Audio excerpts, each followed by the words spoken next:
My name is Denise Ferraro. I'm 41. For 11 years, I worked alongside my father at Ferraro Precision Machining,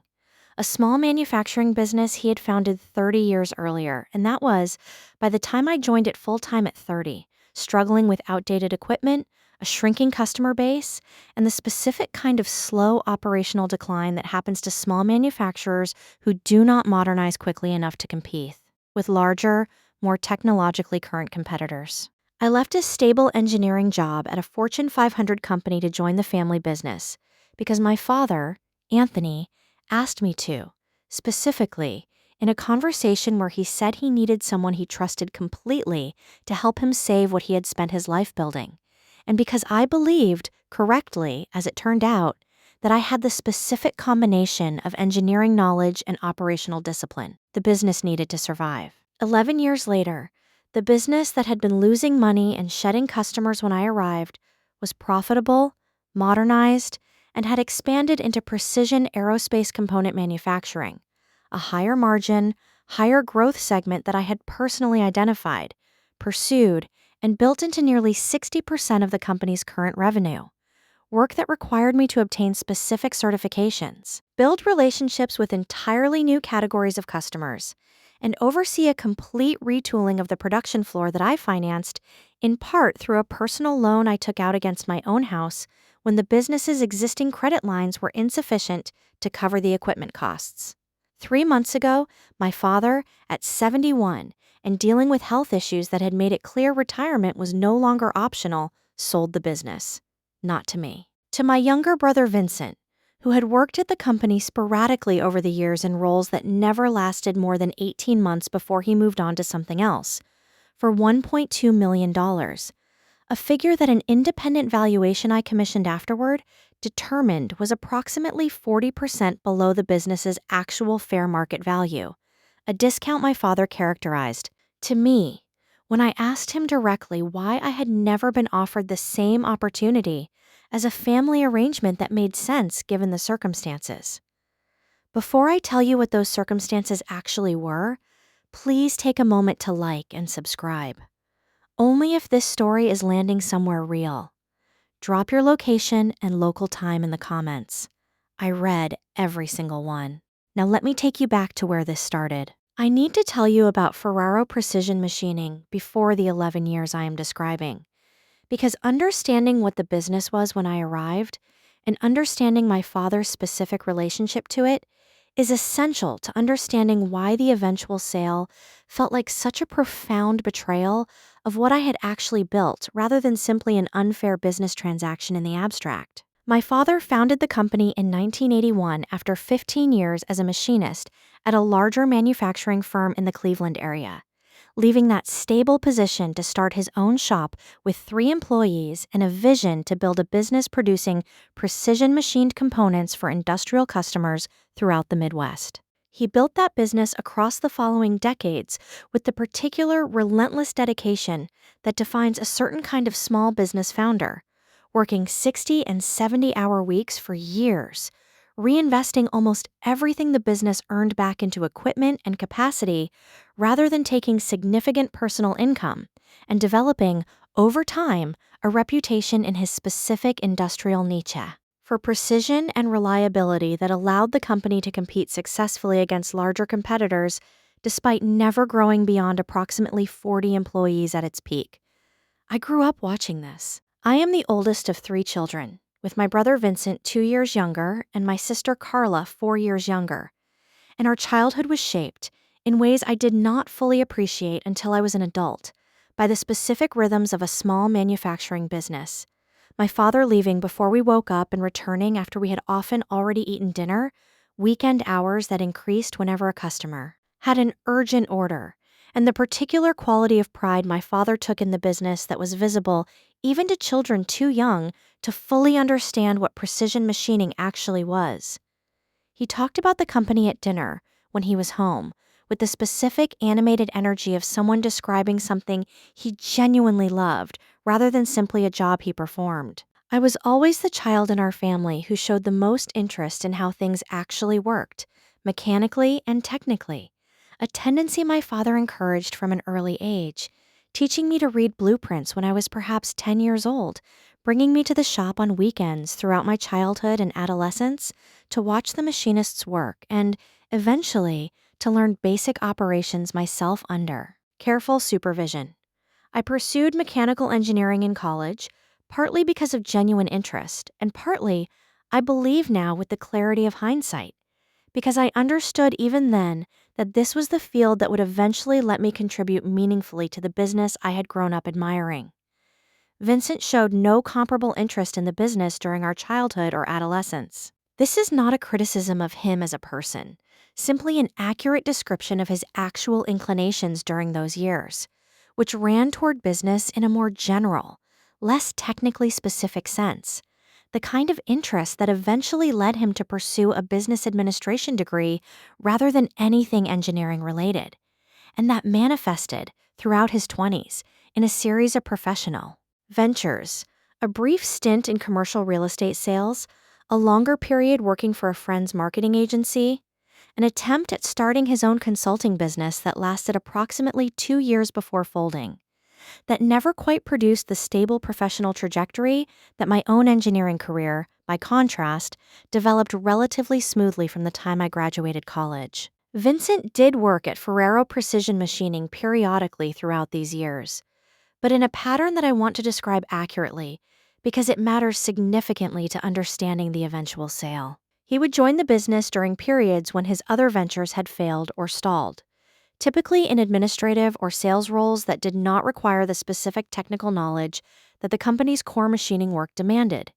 and he would remain for periods ranging from 6 months to, at the longest, approximately 18 months, before leaving again to pursue some other opportunity that seemed, at the time, more promising than continuing at the family business. Our father always welcomed him back during these periods, and always, as best I observed from my position working alongside both of them during the years our employment overlapped, treated Vincent's departures with a specific, generous understanding that did not extend. I noticed even then to similar latitude for other employees who left and returned with comparable frequency. I left my engineering position at a Fortune 500 automotive supplier 11 years ago, at 30 years old, after my father called me on a Sunday evening with a specific request that I have thought about many times since, given everything that happened afterward. He said, "Denise, I need to talk to you about the business. Things are not going well. The equipment is getting old. We're losing bids to competitors with more modern capabilities, and I don't know if I have the energy at this point in my life to manage the kind of overhaul that would be required to fix it. I need someone I trust completely, who actually understands the engineering side of this work, to come in and help me save what I've built. I am asking you because I believe you are the only person who can actually do this. I want to be honest that this was not an easy decision. I had built, by 30, a genuinely strong career trajectory at a stable, well-compensated position with a clear path toward further advancement, and leaving that for an uncertain situation at a struggling family business represented real professional risk. I discussed it extensively with my husband, Mark, who is also an engineer, and who understood, perhaps better than anyone outside the family, exactly what the technical challenges of modernizing a small precision machining operation would actually involve. We decided together that I should take the risk, both because I genuinely wanted to help my father save the business he had spent his life building, and because I believed, based on my own assessment of the company's underlying assets and customer relationships, that the business was salvageable with the right technical and operational changes. I joined the company as operations manager, a title that, in practice, meant I was responsible for essentially every aspect of the business that my father, increasingly overwhelmed and increasingly limited by health issues that had begun emerging in his late 50s, could no longer manage himself effectively. I want to detail the specific work I did over the following 11 years,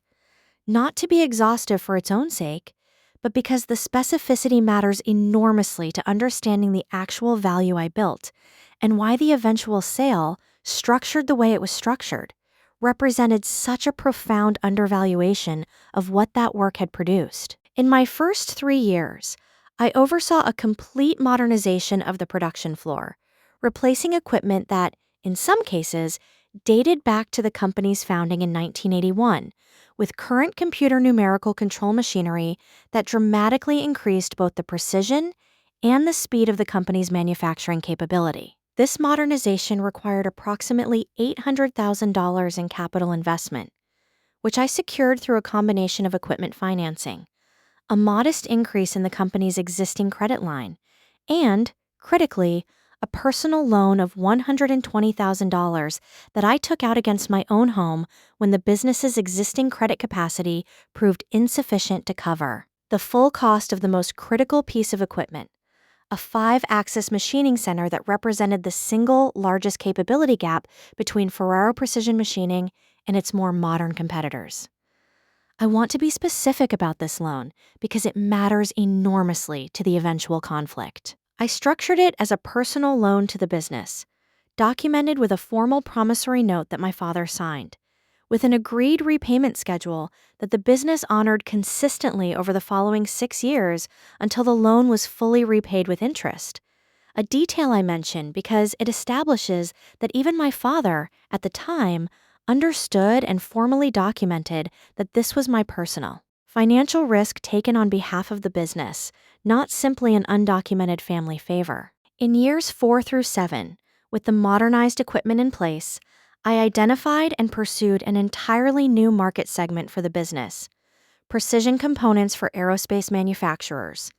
a sector that required significantly more rigorous quality certifications than the company's traditional industrial customer base, but that offered substantially higher margins and more stable, longer-term contract relationships. I personally pursued and obtained the AS9100 aerospace quality certification that this work required,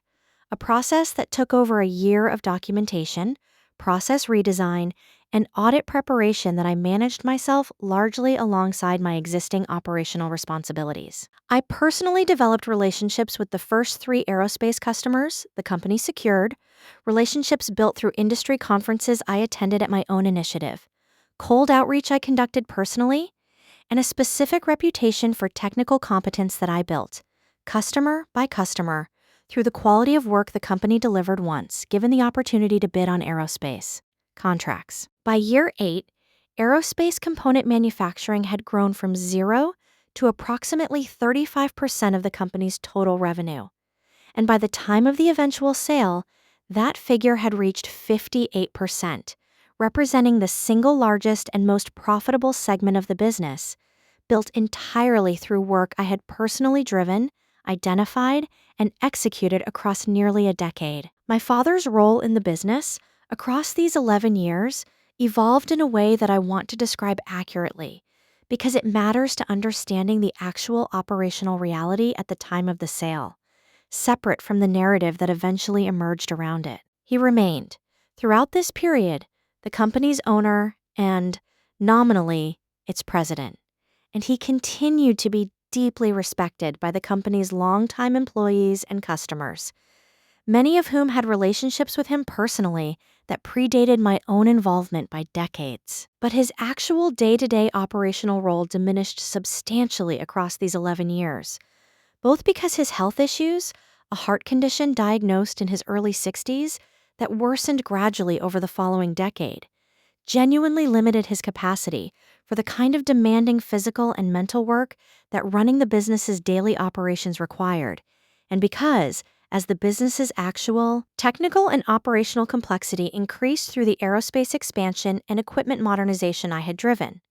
the specific expertise required to manage it effectively increasingly exceeded what my father, whose deep expertise lay in an earlier generation of manufacturing technology and a simpler customer base, could provide himself. I want to be careful here because I do not believe my father was a passive or absent presence during these years.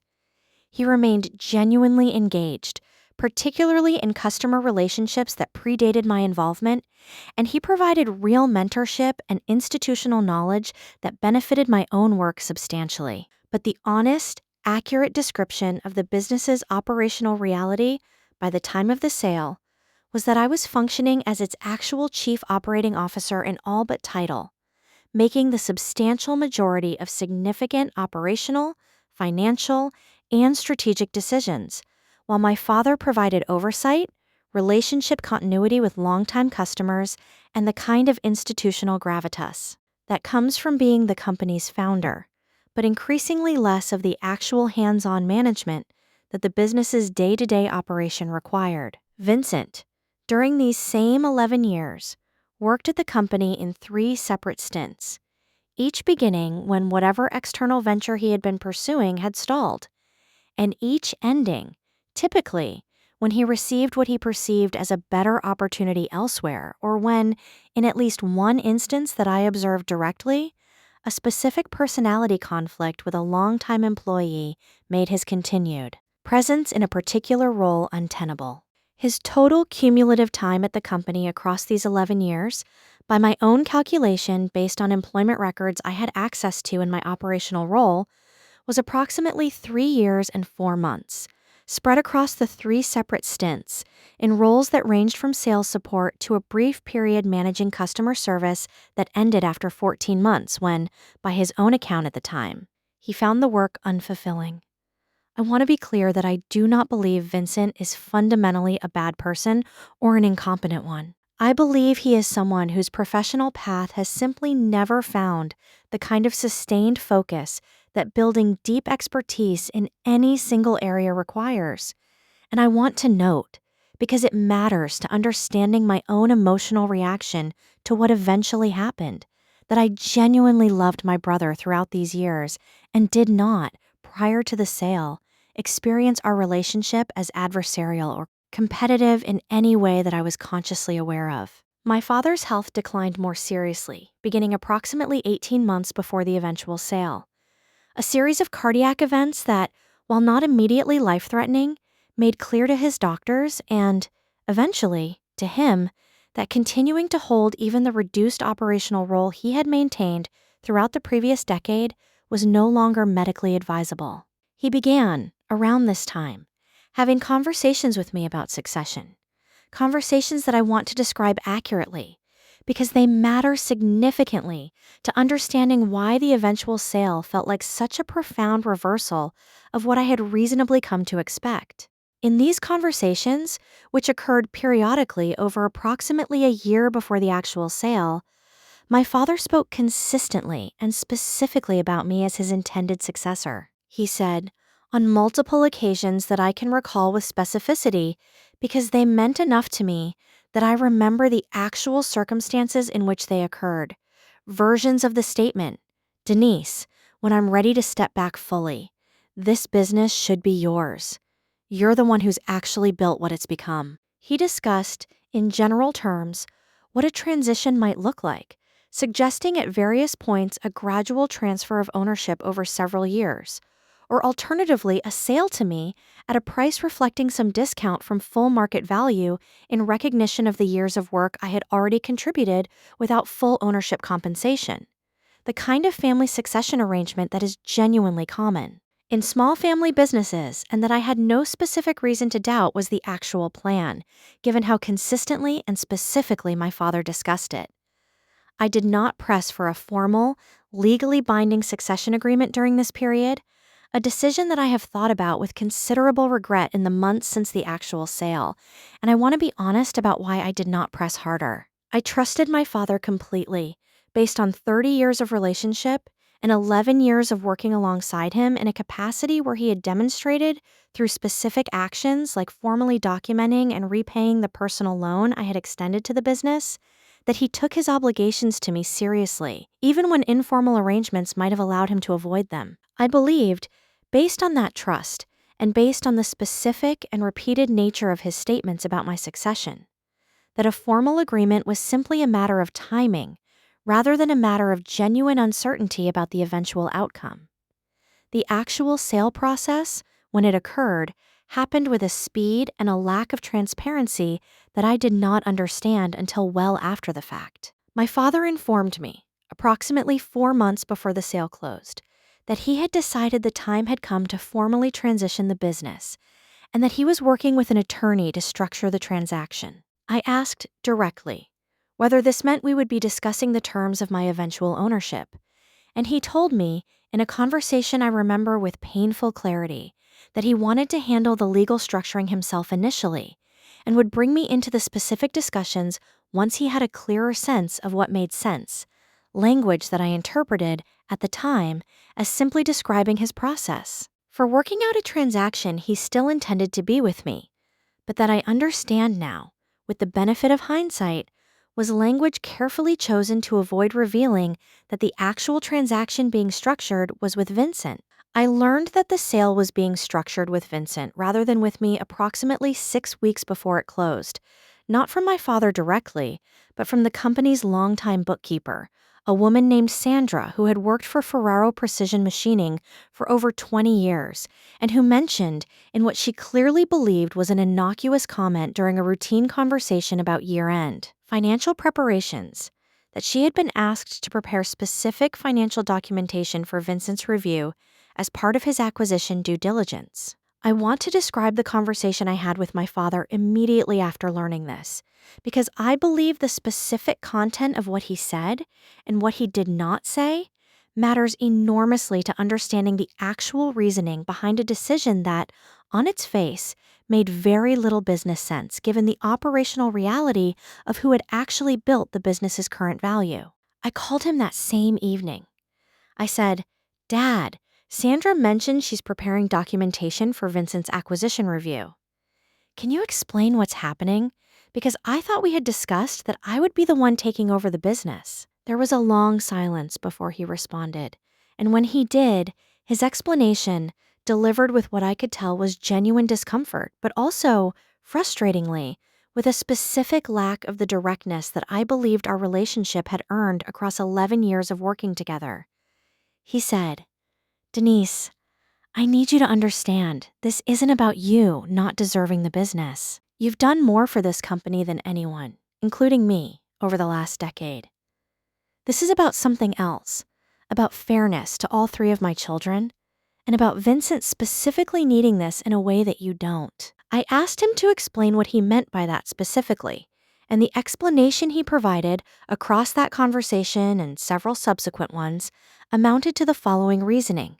which I want to present as accurately as I can, even though I fundamentally disagreed with its conclusion. My father believed that I had, through my engineering career and my marriage to Mark, who earns a substantial income as a senior engineer himself, achieved a level of financial security and professional accomplishment that did not require the business to secure my future. Vincent, by contrast, at 43 years old, with a series of failed or stalled ventures behind him and no comparable professional stability,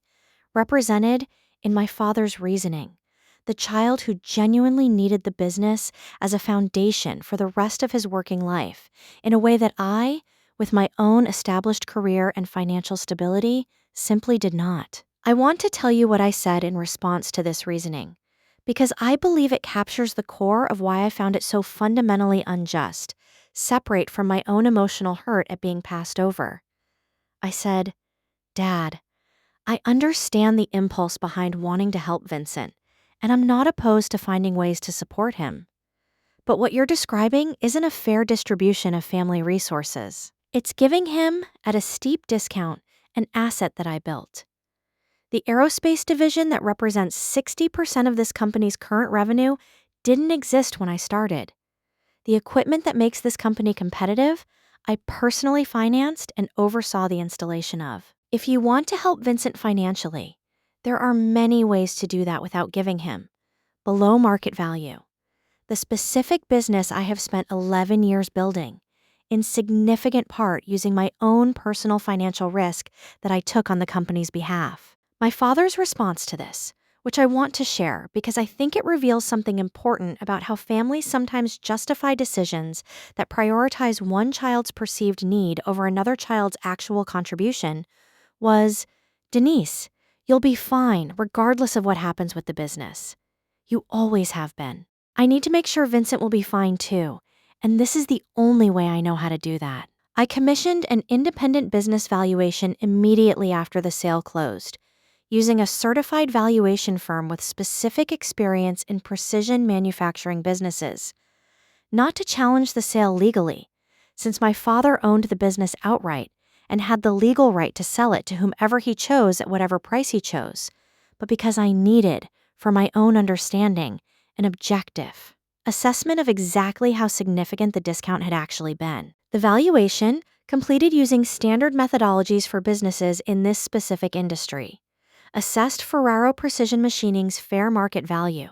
accounting for its current revenue, its customer contracts, particularly the aerospace segment with its long-term contract structures, and its modernized equipment at approximately $2 million. My father had sold it to Vincent for $1.2 million, a discount of approximately 40% from the independently assessed fair market value. I want to tell you about the conversation I eventually had with Vincent several weeks after the sale closed, because I believe it represents the most important resolution that occurred in this entire situation. More important, in the end, than any conversation I had with my father about the fairness of his decision. Vincent called me, somewhat tentatively, approximately 3 weeks after taking ownership, and asked if we could meet to discuss the business directly. I agreed, and we met at a coffee shop near the facility, a meeting that I approached with considerable wariness given how recently and how significantly I had been hurt by the entire situation. Vincent opened the conversation by acknowledging, more directly than I had expected, the specific unfairness of what had happened. He said, "Denise, I need to say something before we talk about anything else. I know this isn't right. I know you built what this business actually is now, and I know Dad gave it to me at a price that doesn't reflect that, and I have been sitting with that knowledge for the past 3 weeks, feeling genuinely sick about it." I said, "Vincent, if you understand that, why did you accept the deal?" He said, "Because I'm 43 years old, and this is the first time in my entire life that I have had a clear, stable path forward professionally. And I was scared that if I said anything that risked the deal falling apart, I would lose the only real opportunity I have ever had. I'm not proud of that. I think I let my own fear about my future override what I actually knew was right regarding you." I want to tell you what Vincent proposed, because I believe it represents the actual resolution of this story, separate from anything my father did or said, and because I believe it matters to understanding that family conflicts like this one do not always resolve through the parent who created the unfairness, but sometimes through the sibling who benefited from it choosing to address it directly. Vincent proposed, in that conversation, and in several subsequent ones involving both our attorneys, a restructuring of the ownership that he had just acquired. He offered me a 30% equity stake in the business, valued, for purposes of this transaction, at the independently assessed fair market value of $2 million rather than the discounted purchase price he had paid, meaning the equity stake represented an effective value of approximately $600,000, which he structured as compensation for my role in building the company's current value, paid not in cash, which the business did not have available, but in actual ownership equity going forward, along with a formal employment agreement establishing me as the company's chief operating officer with a compensation structure, including profit sharing tied to the aerospace division specifically, that reflected the actual value of the work I continued to perform. I want to be honest that this resolution, while meaningful and while representing genuine accountability on Vincent's part that I had not expected and continue to respect significantly, did not fully restore what I believe I should have had, which was majority ownership of a business I had built into its current form. I accepted Vincent's proposal, after careful consideration with Mark and with my own attorney, because I believed it represented a genuine, good faith effort to address a real injustice, even if it did not represent the full correction that strict fairness might have required, and because I valued my relationship with Vincent once he demonstrated this specific accountability, enough to want to find a path forward that preserved our family relationship rather than pursuing a more adversarial resolution that might have technically secured more value, but at a cost to the relationship that I was not willing to pay. My relationship with my father has been more difficult to repair, and I want to be honest that, as of this recording, it remains genuinely strained in ways that have not fully resolved. He has acknowledged, in conversations we have had since, that the way he structured the sale was unfair to me, but he has not, in my assessment, fully reckoned with why he made the choice he made,